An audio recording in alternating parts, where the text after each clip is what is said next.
और आपने सुना ये ज़ोरान ममदानी साहब जो कह रहे हैं, ये लफ्ज़ कुछ जाने पहचाने लगते हैं। कुछ लगता था कि ये शायद ये किस्सा पारीना या माजी का हिस्सा बन गए हैं। जब 68 में ये नारा आया था, गालिबन जुल्फ़िकार अली भुट्टो साहब ने लगाया था, ये नारा अब हमें न्यूयॉर्क की सड़कों पर भी गूंजता नज़र आ रहा है। What does this indicate? पहले तो इस पर हम बात करेंगे कि ये क्या बदले हुए हालात हैं कि कैसे उन्होंने वहाँ की पूरी फाइनेंशियल और पॉलिटिकल एस्टैब्लिशमेंट को शिकस्त दी, and he took more vote than all the his opponents put together. What is this sir? ये क्या हुआ? देखें जी, बहुत सारे लोगों ने ये कहा था कि बाएं बाजू ख़त्म हो गया है और अब कभी दोबारा से ज़िंदा नहीं होगा, मगर आपने देखा है कि सरमायादार मुल्क के, आप कहें कि दारुल हुकूमत के अंदर भी और उनके गढ़ के अंदर भी एक आदमी जो अपने आप को सोशलिस्ट कहता है, वो भारी अक्सरियत से इलेक्शन जीता है। इसकी एक बेसिक वजह है। वो वजह ये है कि ज़ोरान ममदानी ने जब न्यूयॉर्क में जाके लोगों से गपशप की और बातचीत की तो उसको एक बात समझ आई। वो बात ये थी कि जो लोग ट्रंप के लिए वोट कर रहे हैं, वो इसलिए नहीं ट्रंप के लिए वोट कर रहे हैं कि वो राइट विंग है, वो ये है, वो है, वो जंगे करेगा या नो, वो इसलिए कर रहे हैं क्योंकि ट्रंप बार बार उनको वादा कर रहा है कि मैं कीमतें गिराऊंगा, मैं सस्ता करूंगा सारी इकोनॉमी को, मैं जॉब्स दूंगा आप लोगों को। तो जब ज़ोरान ममदानी ने भी वो नारा लगाया और एक लेफ्ट के प्लेटफॉर्म से लगाया, तो देखें फिर पब्लिक उसके साथ जुड़ गई, फौरन जुड़ गई। ये बात समझने वाली। अच्छा, नहीं, लेकिन ये कोई देखें जो प्लेटफॉर्म है उसका, जो there is hardly any difference between जो रिपब्लिकन है या जो डेमोक्रेटिक पार्टी है। बल्कि मुझे गोर विडेल की बात याद आती है कि अमेरिका में एक प्रॉपर्टी पार्टी है जिसके 2 विंग हैं। तो ये इसमें क्या, इसमें पिस के रह जाएगा? कुछ इस्लाहात कर पाएगा? क्या देख रहे हैं आप? ये जी, डेमोक्रेटिक पार्टी और रिपब्लिकन पार्टी में तो कोई ज़्यादा फ़र्क नहीं है, ये आपकी बात बिल्कुल दुरुस्त है। मगर डेमोक्रेटिक पार्टी के अंदर एक ख़ास हिस्सा है जो अपने आप को नाम देते हैं डेमोक्रेटिक सोशलिस्ट ऑफ अमेरिका। ये डेमोक्रेटिक पार्टी के अंदर एक आप कह लें फैक्शन है, हिस्सा है, जो कि डेमोक्रेटिक पार्टी के अंदर भी लड़ रहा है और उससे बाहर भी लड़ रहा है कि जी डेमोक्रेटिक पार्टी को एक सोशलिस्ट पार्टी बन जाना चाहिए। तो ये उस हिस्से से ताल्लुक़ रखता है जिसकी क़यादत सब जानते हैं बर्नी सैंडर्स करते हैं। तो इसमें वो कामयाब होते हैं या नहीं, ये एक अब आगे देखेंगे, क्योंकि डेमोक्रेटिक पार्टी के अंदर खुद बहुत बड़े बड़े वॉल स्ट्रीट के बिलियनियर्स मौजूद हैं। और आपने देखा होगा कि जब ये लड़ा था तो डेमोक्रेटिक पार्टी ने खुद आखिरी मिनट पे जाके तक इसको सपोर्ट नहीं किया। अगर किया तो डेमोक्रेटिक सोशलिस्ट ने किया, मगर पूरी डेमोक्रेटिक पार्टी ने नहीं किया। इनफैक्ट जो डेमोक्रेटिक पार्टी का दूसरा कैंडिडेट था, उसने ये कहा कि मैं तो इंडिपेंडेंट कैंडिडेट के तौर पे लड़ूंगा, अपनी पार्टी के खिलाफ लड़ूंगा। तो आप अंदाज़ा करें। तो यही बर्नी सैंडर्स के साथ भी हुआ कि उसकी पार्टी ने उसको बैक स्टेप किया, फिर भी उसने पार्टी नहीं छोड़ी।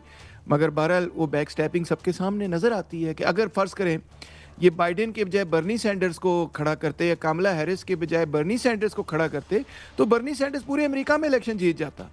तो इन्होंने बहुत अपने साथ, अपनी पार्टी के साथ जुल्म किया, क्योंकि ये बिलियनियर्स को फेवर करते हैं और जो असल पॉपुलर लोग हैं उनको फेवर नहीं करते। जी मियां साहब, योर क्वेश्चन प्लीज। एक ममदानी के हवाले से अगर देखा जाए तो एक मुसलमान मेयर जो है वो जीता है। ममदानी उस हालात में जीता है कि 26 अरबपति जो है उनके खिलाफ थे, एलॉन मस्क उनके खिलाफ था, सदर ट्रंप खुद उनके खिलाफ थे, बहुत से यूरोपियन ममालिक उनके खिलाफ थे और इसराइल खास तौर पे उनके खिलाफ था। इसके बावजूद वो जीता और बहुत भारी अक्सरियत से जीता। आप इसका मुस्तकबिल कैसे देख रहे हैं? मुस्तकबिल ये है कि देखें जी, बहुत बड़ी बड़ी नज़रियाती तब्दीलियाँ हमें इस वक्त दुनिया में नज़र आ रही हैं। एक तो बड़ी नज़रियाती तब्दीली ये नज़र आ रही है कि सोशलिज्म दोबारा से एजेंडा पे आ चुका है, कोई इसको डिनाई नहीं कर सकता, क्योंकि सरमायादारी निज़ाम ने उसी 1991 से लेके अब तक वो बेसिक कॉन्ट्रडिक्शंस हल नहीं किए, जिसकी वजह से पहले भी सोशलिज्म उभरा था। और वो वही है कि रोटी कपड़ा मकान लोगों को फराम हुआ कि नहीं हुआ, अगर नहीं हुआ तो दोबारा से सोशलिज्म आ गया, लोगों की ज़रूरत बन गई है। और दूसरा मामला ये है कि जिसको फ्री मार्केट इकोनॉमी कहा जा रहा था, ओपन मार्केट इकोनॉमी कहा जा रहा था, न्यू लिबरलिज्म का लफ्ज़ भी इस्तेमाल किया जाता है कि जी मिनिमम गवर्नमेंट इंटरवेंशन हो। अब देखिए, ममदानी जो है वो इलेक्शन जीता है इस बुनियाद पे कि गवर्नमेंट इंटरवीन करेगी, बसों के किराए कम करेगी, रेंट्स को फ्रीज करेगी, ग्रोसरीज को कम करेगी, अफोर्डेबल बनाएगी, गवर्नमेंट इंटरवेंशन करेगी। और उस पर वो भारी अक्सरियत से जीता है। तो ये दोनों चीज़ें ख़त्म हो गई। एक तरफ वो जो एक्सट्रीम नियो लिबरलिज्म था वो ख़त्म हो गया, और दूसरी तरफ जो आइडिया था कि तारीख़ अब ख़त्म हो गई, फ्रांसिस फुकुयामा का डेथ ऑफ हिस्ट्री हो गई, सोशलिज्म ख़त्म हो गया। अगरचे बाद में फुकुयामा ने खुद कहा कि सोशलिज्म की अब हमें ज़रूरत है, अभी भी ज़रूरत है, वो भी हमारे सामने अब दफन हो गया। लेकिन सर सोशलिज्म जो है वो जिंदा हो गया, आप कह रहे हैं। एक तरफ कैपिटलिज्म है, दूसरी जानब जो है सोशलिज्म जिंदा हो चुका है। लेकिन कैपिटलिज्म जो है वो ये कहता है कि हम उनको फंड्स ही नहीं देंगे, और लोग जो हैं वो ममदानी को चाह रहे हैं। इस तरह की जो सोच पनप रही है और लोग इस तरह के जो जीत रहे हैं, कि आप देख रहे हैं कि इस अमेरिका जैसे जदीद और आज़ाद मुआशरे में अगर ये सोच आ गई है, तो फिर अमेरिका की रियासतें अगर ऐसा नहीं करती, या वहाँ के जो कैपिटलिस्ट हैं वो ऐसा नहीं करते, तो रियासतें अपना अपना रास्ता ले सकती हैं।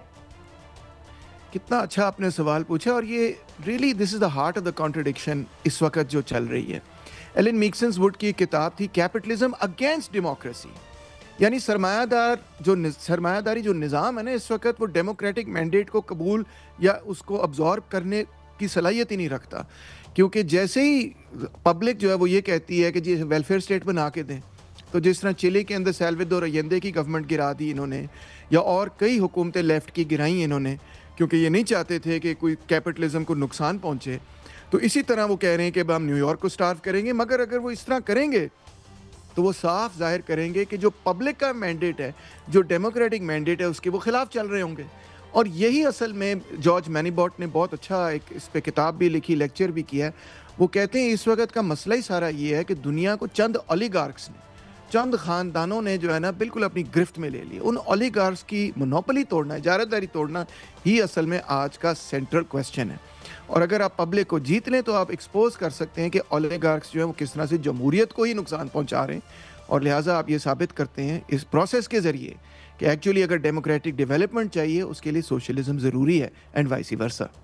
अच्छा, नहीं, ये एक और बात देखिए जो इसने तो ये पहलू है, एक जो बात की इसने, ये उसने कहा कि यार अगर आपने वोट, यानी ट्रंप का ये कहना कि जी हम आपने अगर इसको वोट दिया तो मैं आपके पैसे बंद कर दूंगा, गोया this ruling elite is you know ये लोगों को अब ये बताएगी कि आपने किसको वोट डालना है। एग्जैक्टली कितनी आपने सही बात की है।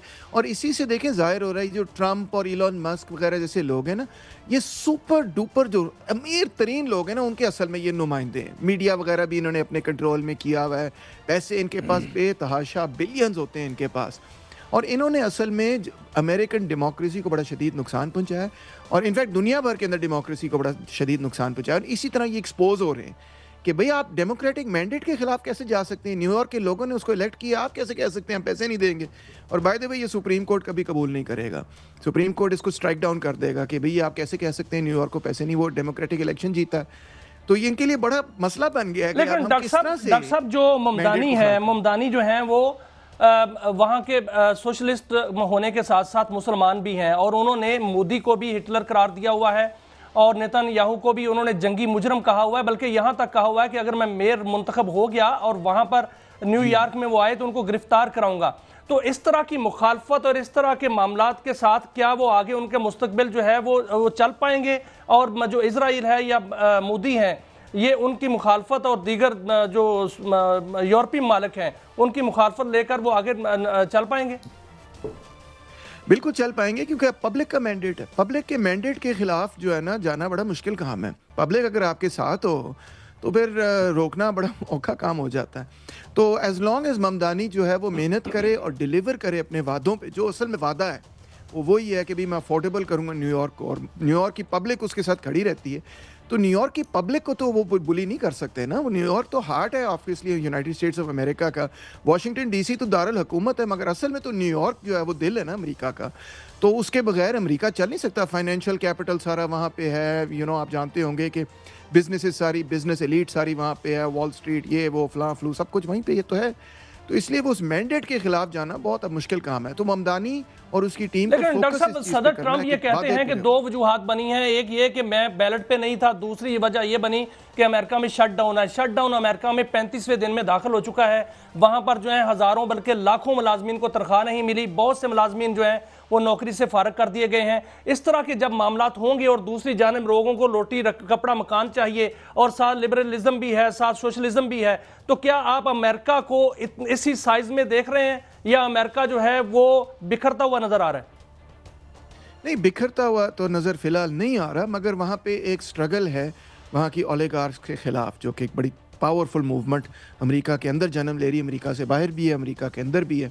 यही स्ट्रगल्स हमें यूरोप के अंदर भी नज़र आ रही है। इससे ये मतलब नहीं कि मुल्क या रियासत ही पूरी बिखर जाएगी, ऐसा कुछ सिलसिला होगा, मगर इससे ये मतलब ज़रूर है कि जो आर्टिकुलेशन है रियासत की और जो सोशल कॉन्ट्रैक्ट है रियासत का पब्लिक के साथ, वो तब्दील होता हुआ हमें नज़र आ रहा है कि जी अभी अमेरिका जो ओलिगार्क्स हैं वो ये चाह रहे हैं कि हमारा पब्लिक के साथ कोई ख़ास सोशल कॉन्ट्रैक्ट नहीं होगा, हम तो नियो लिबरलिज्म करेंगे, हम पैसे कमाएंगे, खूब पैसे कमाएंगे, जितना पैसा हम कमा सकते हैं हम कमाएंगे। जबकि ममदानी कह रहा है कि नहीं, जो पब्लिक है वो ये चाह रही कि आपने हमें अच्छी ज़िंदगी देनी, ये आपके साथ रियासत के साथ एक नया सोशल कॉन्ट्रैक्ट है, ये असल कॉन्ट्रैक्ट है। तो ये this is the heart of what is happening. ये सेसेशनिज्म नहीं है, ये रियासत की तोड़ फोड़ नहीं है, मगर रियासत और सिटीज़न के दरमियान एक नया अमरानी मुआहदा जो है उस पर लड़ाई है, उस पर स्ट्रगल है, उस पर झगड़ा है।